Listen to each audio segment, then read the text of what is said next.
All right, so we got the first Zoom call slash podcast with Brandon DeVere, top agent here in Las Vegas. Brandon has grown his team to a little over 100 agents in about 2 years. He's going to share with us his success and how he's been able to do that. And he's also helping agents start their first podcast. So a lot of good content that we're going to bring you guys here. Brandon, welcome to the show, man. Pleasure to have you. Awesome. Thank you so much. I appreciate it. So tell us your story, man. How'd you get started? How'd you get into real estate? So funny story. I used to be the hookah boy over at Payman's Hookah Lounge here over on West Sahara. And I had an agent that would come in, like he had billboards everywhere, all over the city. Was like, I recognized him from that. He came in every Friday and was like, you know, I would load his bowl for him and he would talk. He'd be like, hey man, can you pass a real estate exam? And I was like, oh yeah. And he kept telling me that I make figures effortlessly. And so when he told me that, I kind of shut off. But then after about the 5th or 6th time he came in and he said, hey, can you pass a real estate exam? I kind of took it as a challenge. So what I ended up doing was I went while I was going there. I took the classes during the day. And then finally I was kind of screwing around a little bit.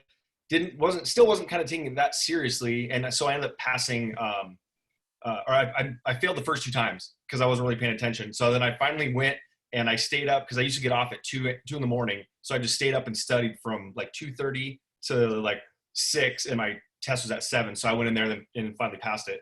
But anyways, he ended up telling me that he was going to take me under his wing and do all this stuff. I saw him one time after that, and then poof, you know, he's gone. And then I saw, it must have been like 10 months ago, I saw his name pop up locally. I was like, oh, he's still around. His billboards were gone. Like everything was gone.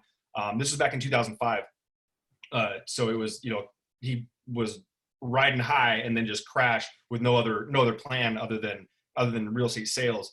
And so he was, you know, he was gone. I heard about him about 10 months ago, and he was selling cars, too many cars without a license is basically what it was. So that's the last time I heard of him, and probably better off that I didn't get on that path with him. I'm guessing. Yeah, you avoided that one. Yeah.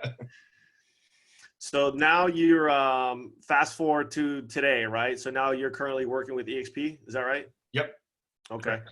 And you've been with them for how long? Just over 2 years. And you're up to, how big is your team? It's 130 agents. I'm in 4 provinces and 6 states here. Wow. In the U.S. And you've done that in just a little over 2 years? Yeah, just a little over 2 years. The first year or so, and I'll be honest on this, I was a little timid to let people know about the opportunity because I was worried of what they would think. So it took me about a year to really get in. One of my general, I'll call him, in Canada, it was easiest to approach him because it wasn't even available there. So he actually opened up one of the MLSs in British Columbia. Got it. And when I started talking with him, you know, after he joined, probably about 3 or 4 months later, which would have been close to that year mark, he basically told me, like, thank you for sharing this with me. And that's when I kind of decided that I wasn't too worried about the rejection anymore, or what people would think, because, you know, if somebody doesn't want to do it, I'm here to kind of present, here's what's available. I'll show you. You know, I'm not going to convince you. If I convince you today, I'm going to have to convince you tomorrow, and then next month, you know, and the month after that, I'm going to always have to be playing that you know, talk you off the ledge stuff, rather than just, hey, here's the information, take it for what it's worth. And, sure, you know, does it align with you? And, you know, for him, he went to Hawaii a few months ago, and he was posting on there. And part of the reason is because he was able to, you know, leverage his existing business with the EXP model. And he's there not worrying about what I call vacation intimidation for real estate agents. Like, you don't really go on vacation when you're an agent. You either are there and you're not present, or you come back and you haven't done anything. So now you're scrambling to get deals, you know, in the pipeline again. And this kind of gives you the opportunity to have things kind of going somewhat on autopilot. And other than this, I mean, what we're facing now is a little bit different. But one of the stories that I have from what happened last year when our government was on a shutdown last January, I had a client that worked for the government, the federal government. And so he was supposed to close like January 17th. Well, they need verification of employment, right? And there's nobody to answer the phone. Our government's closed. Well, the production that the guys did in Canada basically covered my mortgage. So I always joke. I was like, thanks, thanks my Canadian brothers, because my country prevented me from getting paid, and then you guys stepped in and paid me. So what do you think has allowed you, or it's helped you with that growth, right? Because I think a lot of people that are out there, whether they're on the mortgage side or lending, I mean, the real estate side, right? You get to a point where you kind of want to start building a team. What do you think has kind of helped you grow your team so fast as you've done? I think there's a couple different things. Technology, like we've talked about before, is definitely a major one. I was just on an Instagram class with my team in Utah. And so we're able to collaborate a little bit more. And the way the model set up kind of gives you a reason to collaborate with people in other areas. I call us brokers without borders, because we can basically, I can't do what I'm doing now. I'm a real estate agent. That's my only license. I'm not a broker. I don't do anything broker oriented. But if I were to try and build the team like I have now, I would have to be licensed in 6 states and 4 provinces, and own something in those spots. So the technology leveraged with the model that we have, I think has been a huge deal. Number 2, and this isn't in any order, because I think this is probably number 1, is contribution. I think my team knowing that they can come to me at any time asking me for help if they don't have an answer, then they know that I'm there regardless of where they are, what country they're in, what state they're in, what market. It doesn't matter. They can come to me, and I'm also building tools for them. There's certain platforms that I use that I've built, how to, LinkedIn has a social selling index, is their SSI score. So I wrote a PDF to give to them. Hey, this is how you can grow your score and become more relevant on LinkedIn. So I think those are probably a couple of the biggest ones, and just being able to offer value to people and have relationships. Like, relationships is huge, and I think that we overlook that sometimes as agents when we're just looking for that next deal. It's just we can get tunnel vision on that next deal, and relationships can kind of suffer sometimes because of that. Yeah. So those are probably top 3 things there. And then one of the things actually you and I kind of chatted about too was you actually have a podcast, right? Or a class that you're helping realtors start with their first podcast, right? Yeah, absolutely. So I have a podcast, and I have a podcast class. And that contribution part that I was talking about earlier, within the span of a month, I was at 2 conferences, and from the stage, and this I should probably back up as what my growth and why my contribution has been better.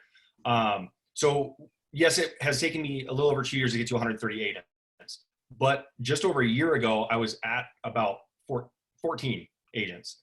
Really, I've grown almost 10 times. And what I did at that point, I heard 2 speakers say the same thing. You need to come from a place of contribution. And what I was doing at that time, I was like, kind of, what can I get for me? What can I get for me? And so at that time, I was also taking another course from ClickFunnels, Russell Brunson, and in the course it was talking about publishing every day. So I was like, well, what am I going to publish every day? So I started my podcast. It's called Learn for 2, and it has 3 main pillars. One is it's to document my journey to build my international real estate team, and the reason I wanted to do that is because in our industry and in like the weight loss industry, you look at this guy sold 3 homes last year and he sold 120 this year. Now there's a photo of him by a jet. And then it's tough to relate to that. People go, well, yeah, but that's this guy that I can't do that. I have a friend that he was on a diet. He lost 90 pounds. He went from like 380 to 90 or something like that in like 60 days. And I kept telling him, document it. And he's like, no, I'm not that kind of person. I go, do it for yourself. Because the thing is, they look at Dan and they go, well, Dan lost 90 pounds. When you're trying to look at Dan after the photo, you go, well, it's Dan. Of course he can do that. Of course he can do that. But if you saw him, day 30 where he had, double animal style fried in the shake, you go, I did that yesterday. Maybe I can get back on track. And you become relatable to the person that you're trying to become instead of, fearful of that you're not that person and not feeling good enough. So that's why I wanted to document the journey there. It's called Learn for 2 because the second pillar is that I always want to be looking for 2. Every time I learn something, I want to learn it with the intent to teach somebody else. And that's why I also have the podcast class that I'll touch on in just a second. But number 3 is there's a quote by Russell Brunson that basically says, there are people today who need what you have, and they're just waiting for you to find your voice so you can help them change their lives. What a tragedy for them if you don't find your voice now. So pillar 3 is I'm finding my voice for that person that needs to hear my voice and needs to hear what I have to offer them. So that's basically the 3 pillars there. And just to touch a little bit on the podcast class, is that comes from a place of contribution and also learning for 2. And what I wanted to do was, the very first podcast I ever did, I've had 3 shows now. The first one took me 4 to 8 hours per episode to do. Now I do one. That's tough, man. The first one that we tried to do, I think we probably started and stopped maybe 10 different times. And yeah, it probably took us about a good, I would say maybe 3 hours to finally like get it done, record it, and just say, hey, you know what, the hell with this. We just got to finish it, regardless of what it sounds like or anything. Yeah, exactly. And so I kind of came to this conclusion. I heard it somewhere before. If I don't give credit to the right people, I apologize, because I hear things at the same time while I'm studying a bunch of different things. And I think, again, it was Russell Brunson that just said, done is better than perfect. And that's kind of where my podcast lives right there. Because now it takes me 15 to 25 minutes per podcast. And it really depends on how long I'm recording. And I do it Monday through Friday. And so the idea of the podcast class that I teach is that I have a video course that I had made for another company. And it was 5 videos, roughly about 8 minutes each. So it's about 40 minutes where you could look at that and learn how to get your podcast up. So my idea was that, there's 2 reasons basically people don't do a podcast that want to do one. One is that they think the tech is too scary. They're not tech savvy enough. And 2, they don't think that they have a story in them. They don't think that anybody wants to hear what they have to say, which I believe everyone has a story to share. It's just you've lived it, so you don't think that it's that important to anybody else. But there's somebody out there that needs what you have, basically. But the idea of the podcast itself, or podcast class, is how to do it cheap and easy. Like you can go and spend all kinds of money for podcast classes, and hundreds of dollars, thousands of dollars to get like teched out. Like here I am with Joe Rogan, all that's like, you look at his production and you go, man, I can't do that. But really, if you have my podcast class, is if you have your phone and an app and a voice, I can show you how to have a podcast in an hour.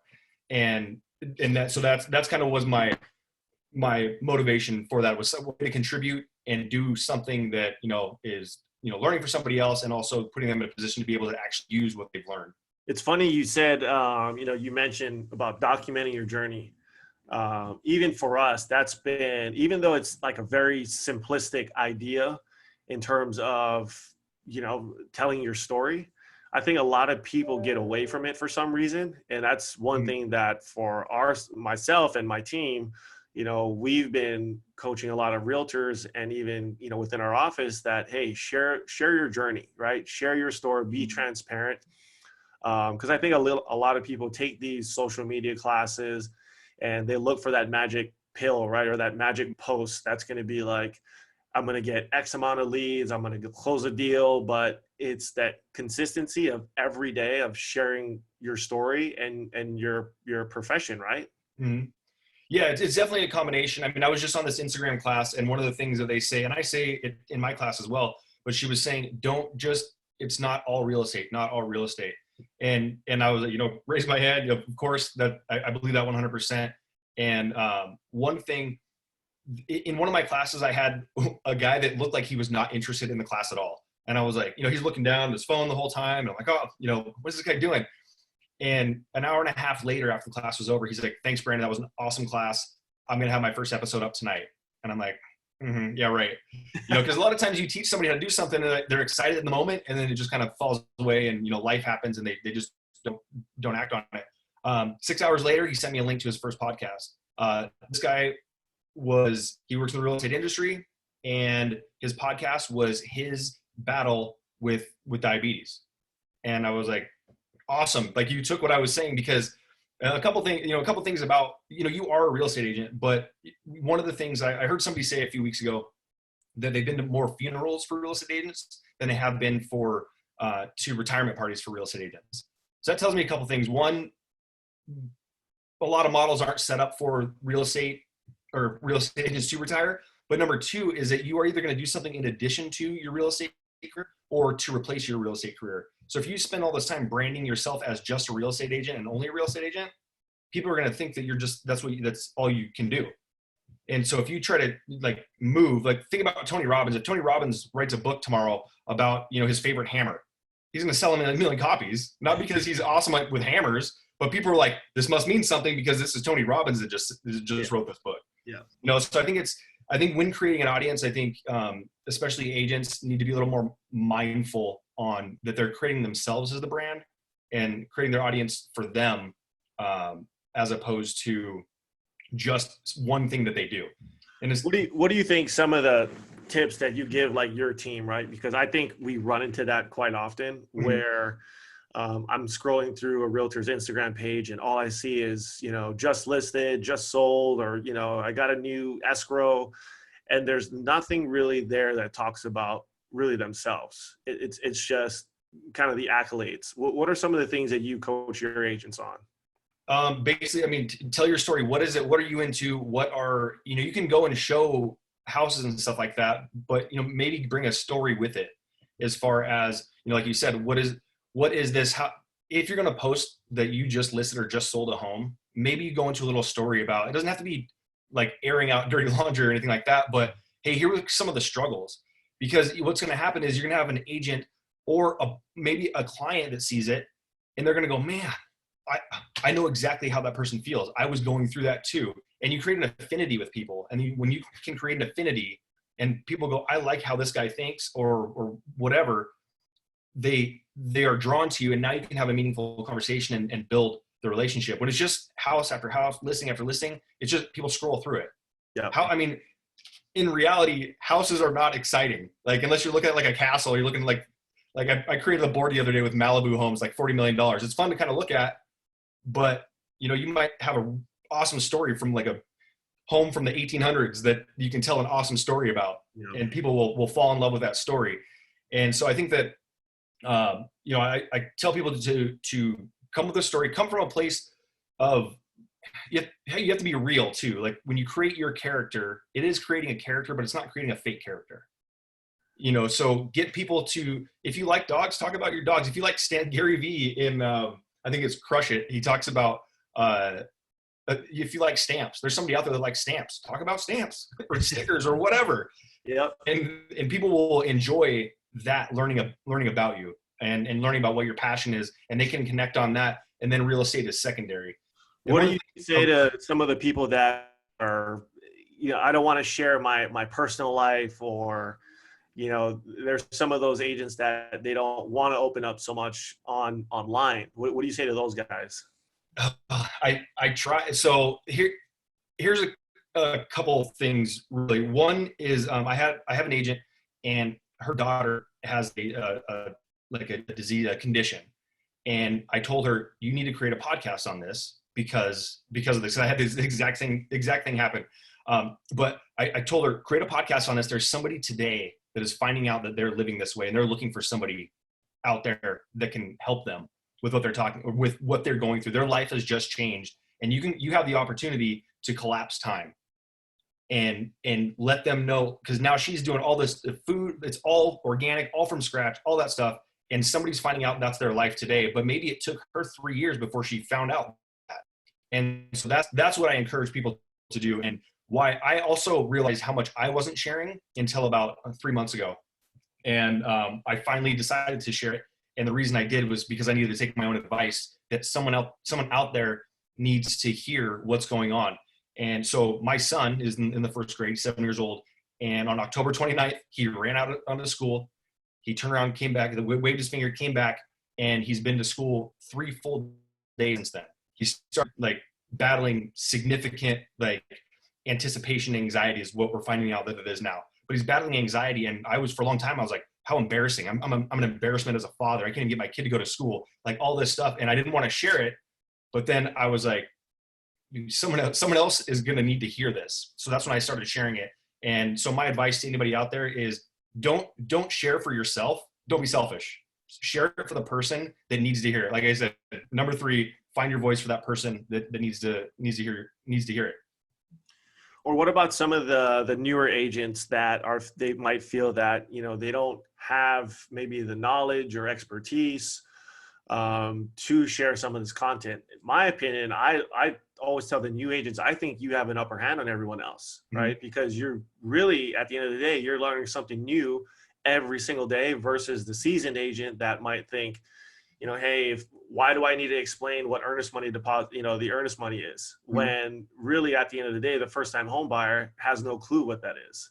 Yeah, well, absolutely. And I think you're right. I think they do have an advantage, not just in that aspect, but they have to search for content that's not real estate related. If you've closed a deal or two and you're 6 months into the industry or however long it's been, you're not going to be able to share, I just sold this, I just sold that. So you're going to have to find some content that you need to create. And with that advantage, what I would recommend, especially newer agents, and I see a lot of veteran agents do it too, you can go subscribe to all these sites that will give you the same thing that you can send out, like the same template.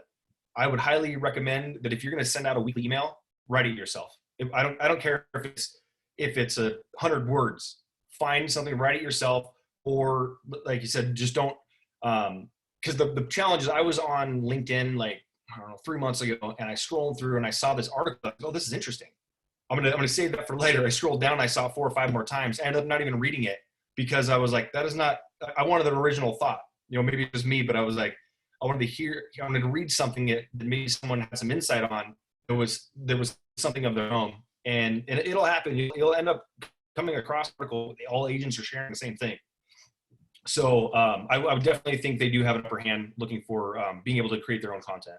Do you think, the old ways of newsletters every month, do you think that's still effective with emails, or do you find that there's maybe a better way through maybe Facebook groups or something that you can stay in front of your past database? I think all of it can be effective as long as you're consistent. I think that's where people really fall off. If you're going to have a newsletter and you're going to send it out, whether it's actually like paper product that you mail or email, you'll have to get good at it. I think an easier barrier of entry is Facebook or social media, getting into a group and doing that, because it's not that hard. I'll say for you, so we worked on a deal last month, I think it was. Yep. And you're the first loan officer to send me a video email or video text. Hey man, thanks. And it caught my eye. Just like, and that's so easy to do a video. And all it was, it was 15 seconds maybe. You sent me a couple of them. The first one was like, hey, I just want to introduce myself. Yeah. I'm on the other side and I'm actually representing this. So to get me in that conversation, 15 seconds, maybe we're here right now because of that 15 seconds. Yeah. And having this conversation. And so I think that there's a video that I play in my podcast class. It's 2 minutes. It's Gary Vee talking back in 2009, basically saying that we're all the media. We're all going to be the media, and how easy it is right now for us to get our face in front of people and create a relationship. And that's part of the reason that I think the podcast is such a big deal, is because people get to know you on their terms. When we're cold calling and door knocking, people don't like it because it's on our terms. We're telling them, it's time for you to talk to me now. And so when you do that, so right now, today will be episode 178 of my podcast. And now, if I get a handful of downloads today, that doesn't mean anything. What happens is somebody's going to stumble upon me at 3 a.m. and listen to 4 or 5 episodes and get to know who I am. Yeah. Without me saying the same thing over and over again. So the power of being able to use that as a one-to-many communication, as just one-to-one, I think is a huge advantage. So would you say that, for the average agent, besides maybe social media, maybe even open houses, right? They all have to start somewhere. I think they all start with like the sweat equity. Do you think like a podcast should be like at the top of their list of getting that done? 100%, especially if you're doing, when I did my very first podcast show was interview based. I wouldn't suggest doing just interviews for someone who's getting started, because you're going to get burnt out. Because you're going to have, the reason I canceled that show was because I had six interviews in a row that all canceled. And if they are not there and I'm relying on that, then I don't have a show. Well, right now I've had 2 interviews. Well, 3 counting my son was my first guest, but I've had 2 interviews, but I know I was supposed to have one on Friday. Well, one on Friday, 20 minutes before, he found out they had a major crisis on his hands and said, I can't go. Well, that's fine, because now I just have the Learn for Two podcast interview series. I can just throw them in whenever and make it, where they apply, as opposed to, and I can just fall back on mine that I'm going to do. What I would suggest also, if you are going to start one, and you do have a story, so I think you should start one, whoever's listening to this, but make sure there's two main things, like set expectations and keep it consistent. When I was in Mexico for a conference a couple months ago, I grabbed my phone, I recorded, and what I mean by setting expectations is letting people know if your audio quality is going to change or anything like that. Usually I'll go, hey, I'm coming from Studio B, my car. But I happen to be on walking the beach. So I was like, I'm coming from Studio O, the ocean, and you can hear waves and stuff in the background. It's not high quality sound, but now you know why. So I've set that expectation. And then number two, be consistent. If I do a Monday through Friday daily podcast, and I get an audience that is waiting to have that, and let's say I do 5 this week, and then I do 1 next week, and then I wait a week and do another. They're not going to know what to expect, and you're going to hear them. Maybe they heard you yesterday, and then they're not going to hear you for another couple of weeks, and you kind of just fizzle out a little bit that way. What do you think is a good expectation to set for your audience? Is it once a week, once every other week? What would you recommend for someone that's brand new? So I get that question a lot at almost every class. And what I tell people, again, just whatever it is you decide that you can commit to is really what it is. Because if somebody's going to listen to you, like I said, once a week, they know that you're there once a week. Or if it's once a month or once every 2 weeks. If you're wanting to get your content, I mean, I'm 170, almost 180 episodes, and I can't do that by doing it once a month. But but I also have a different style of podcast where it is a journal. So when I go, it doesn't have to be this huge production, because it's basically like Dear Diary. This is what happened today, and hopefully this can help somebody. Is what it is. So I have a little bit more leniency on the content, and it can be a rolling story throughout the week. Like I mentioned that my son was on the podcast. He was on because it was a story that I was telling that involved him and happened to be like where he could share, his viewpoint. So that made sense. So basically I would say, if you can commit to 1 a week, I would start doing once a week. I mean, the way that I'm showing how to do the podcast in my class, it doesn't take long. Like my episodes are 8 to 15 minutes typically. That's awesome. So yeah, let's jump into that a little bit here. So you have a class where you are actually educating agents on how to start their first podcast, right? Yep. Yeah. So when I came with the contribution idea, when that started, I started thinking about what ways can I contribute. So this podcast was born out of that. And so this year, my goal for the 2020 year was going to be, I wanted to do 26. 26 was just like a random number of classes that I taught to agents in live and local here in Las Vegas.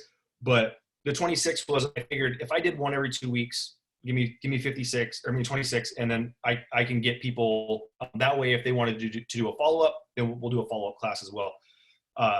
Unfortunately, I had 4 in the first 2 months. So I was on pace. And then now that we're kind of in a spot where we can't really go out anywhere, I've been thinking, how am I going to extend this? How am I going to be able to contribute, 26 classes if we're not going to be able to go anywhere? I've already had 2 classes canceled because of it this month. So the idea now is I want to get people out there, and I want to do, instead of having, doing just a ton of people, I want to find 5 people that are willing to commit, whether it's I haven't decided yet if it's going to be the next 2 weeks or next 30 days, on getting their podcast up, getting their first episode up.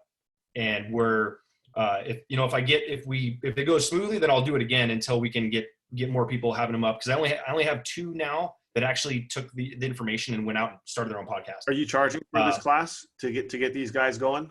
No, it's free. It's, like I said, I committed to 26 events, in 2020, to get them here. And on top of that, I'm not charging it and showing you how to do it for free. Like not just me doing it for free. Like you can start your podcast with 0 cost. That's unbelievable. That's unbelievable, guys. I hope, we'll put definitely notes and links in the show notes, because I think this is obviously one of the reasons why I wanted to get you on, just because I think with this coronavirus, that's, keeping all of us at home, we all have to try to find something new to add to our belt. And if, we can help people with their podcasts and get their first run out and get their first message, I think that'd be huge.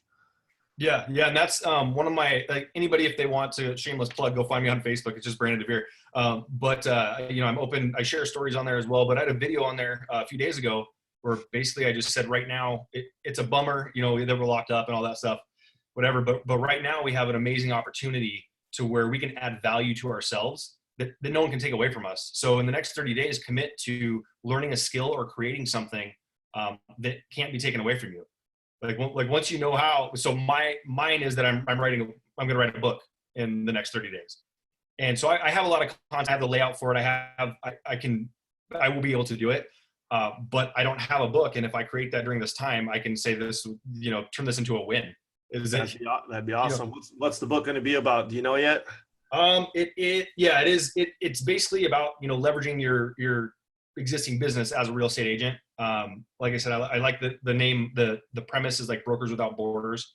And also telling people why I'm doing it and what is making it, there's a huge, the first chapter I've sent off to an editor, and it's called Legacy. It's called, to me, Legacy is Paramount.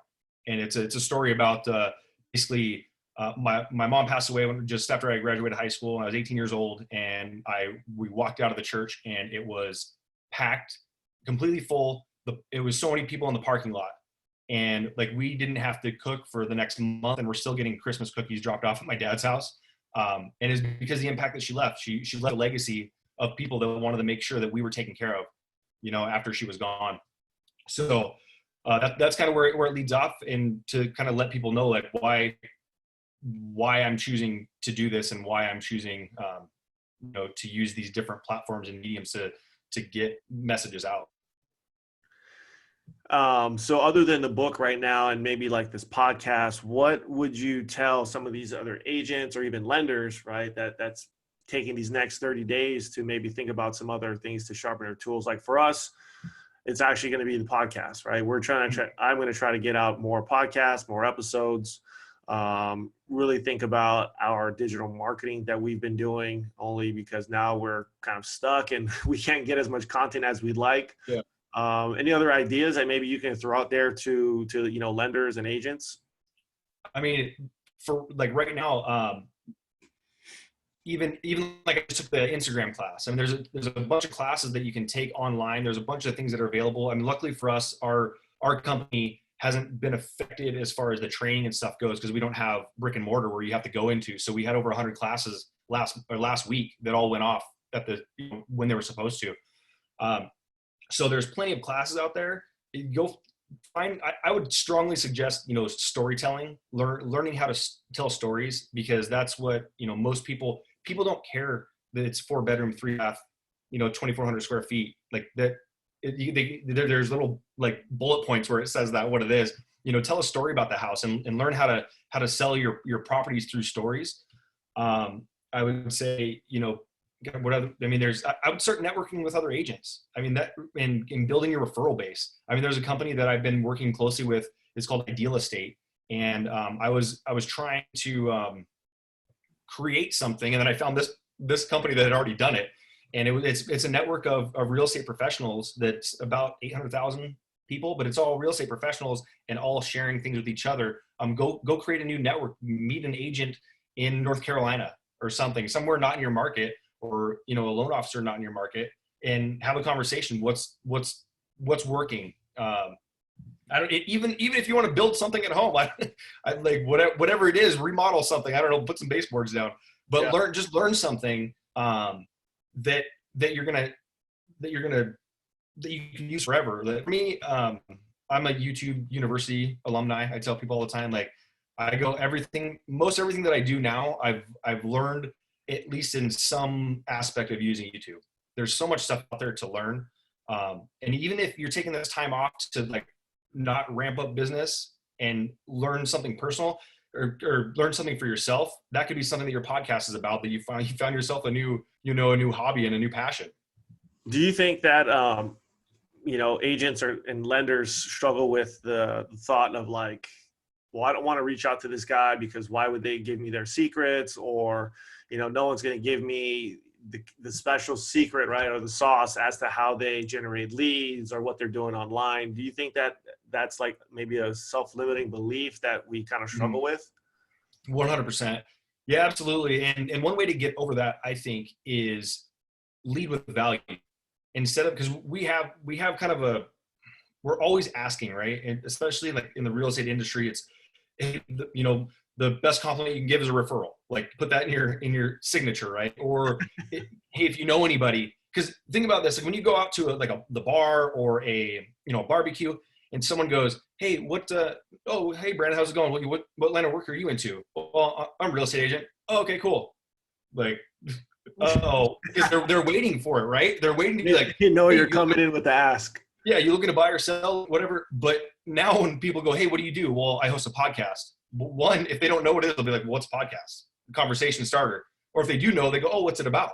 Oh, that's pretty cool. I've been introduced to people as a podcast host. Like believe me, I'm not signing babies or anything or doing anything crazy. But yeah. People go, well, I mean, that's something different. So I guess what I'm saying is that when you reach out to these people, lead with some type of value. Like, hey, or even a compliment. Just, hey, I know that you just crush it in your area, and I've been seeing all this stuff. But maybe you can share something with me, or send them something. Say, hey, I came across this, and what I see a lot of people that they don't leverage other people's content, and I don't mean steal it. I mean leverage it in a way that even somebody in this podcast listening right now can go to minute 26 and say, hey Sean, this made me think of you. Take a listen. They're probably going to listen and go, oh, well, thank you. Oh, or like if you mention somebody in your podcast and then send it to them, they're going to be, for instance, if you're trying to talk to an agent across the country and they're just a big producer that you don't think they're going to give you anything, if you do a podcast and be like, hey, this guy over in North Carolina, I don't know why I keep using North Carolina, but North Carolina is crushing it. He's just, John Smith, he's doing everything. He's just doing all this stuff. And then you send that person the podcast, they're probably going to send it to somebody else. Hey, listen, I was on a podcast. Somebody mentioned me. Yeah. So I think if you create value, and I think that doesn't stop there. I think you create value to your clients and your leads before they become clients even. But we do a lot of asking, and Gary Vee has where's that right here? Jab, jab, jab, right hook. Lost the cover, but jab, jab, jab, right hook, and it talks about you buy somebody a beer, they're gonna want to reciprocate. But if you keep taking, they're not going to want to keep buying you beers. Yeah. Dang, that's a lot of good pointers right there, man. Because I know, even with us, with our digital boot camp, that was one thing we kind of wanted to do. It was designed to just open up our playbook to realtors and show them like, hey, this is what we do on an everyday basis with our marketing. Just raw, no holds barred, just completely, transparent. And I feel like, a lot of people that come out and probably do these classes, I don't think they're really giving them their playbook. It's more like a high level overview, right? Of maybe theory of, hey, you should be posting every day, or you hear some of these guys like, hey, you should go out and, follow 10 people a day. And, this is how you'll build your following. But yet they're missing the whole point of like what you talked about earlier about, building those connections and really start sharing your journey. So people can see like the real, like true you, right, at the end of the day. Mm-hmm. Yeah, and they're going to feel comfortable with you. And also like, that's kind of why I'm doing this class before I don't have any, because a lot of like you said, they'll give you the overview. That's because, oh, here's this, and there's the $7 product, and there's a $27 product, there's a $47 product, there's $197, and there's $997. And it's, you just go down the rabbit hole, which I get, I understand all that stuff. But like where I'm at right now is I don't have a class to sell. I don't have an upsell to where you can go, hey, here I taught you how to, do your podcast. Now I'm going to show you how to share it with everybody. $47 a month. Like I don't have that. So it's easier for me to come from a place of true contribution and say, here, you can have it up and go. And that's one of the reasons that I decided to do it, because I don't have that upsell that can cloud my judgment, I guess, is, at least at this point. Maybe I'll have some awesome thing that I come up with and start selling it. But as of right now, I have no plans to. That's awesome, man. Well, I know we'll start wrapping up here, but what are some of your goals that you have for yourself and your team this year? I know this is, we all got kind of thrown for a loop here in the last few weeks, but what are some of your goals for your team and yourself going on for the rest of the year? My goal is to, of course, get to that the number of 26 classes, of course. Also inviting, I'm actually teaching a class in Utah next Tuesday. That one's going to actually be a virtual one for my partners there. And also the goal is to be at a total of 300 agents on my team, and also get into at least half the country by then. So have agents in at least 25 states by the end of this year. And really, I mean, I want to keep this podcast going. I don't have a set goal for the end of the podcast or how many that I wanted to get to. I never said I want to get to 178 episodes. My goal was a micro commitment of doing one a day, Monday through Friday. And I've been able to do that. And this is what has come from it. So, another goal is to be able to share with as many people as possible, the opportunity that we're having now with this being able to grow outside of your local market. And because the collaboration, like you're saying, these people won't give you the information. Well, I'm talking to agents in Utah that are on my team, and they put on an Instagram class today. So now we're collaborating on, getting a little more deeper into our tribe is what we call each other, because we're kind of there for everybody. But yeah, so the goal is to grow the team and give people opportunity that they didn't realize that they had. And it's really about just leveraging their existing business that they already have. It's not a major change in what they do for, it's still selling homes is pretty much what it is. So that's awesome, man. Those are some big goals. And I mean, I love your energy. I know we've been talking for a little bit here, behind the scenes, but dude, I wish you the best. I hope you guys can continue to grow. We'll put the links in the show notes regarding the podcast. I mean, I think that's phenomenal of you being able to help all these agents out. So guys, if you guys are listening, you want to start your podcast, hit Brandon up, take advantage of this. The guy's got almost 200 episodes under his belt. So I think he knows what he's doing, and he can pump these out for you guys, man. That's a huge benefit there. Awesome. Thank you. I appreciate it. All right, Brandon, thanks for your time, bro. We look forward to chatting with you again. And Self-Made Zoom /podcast signing off. All right, man. All right. Thank you.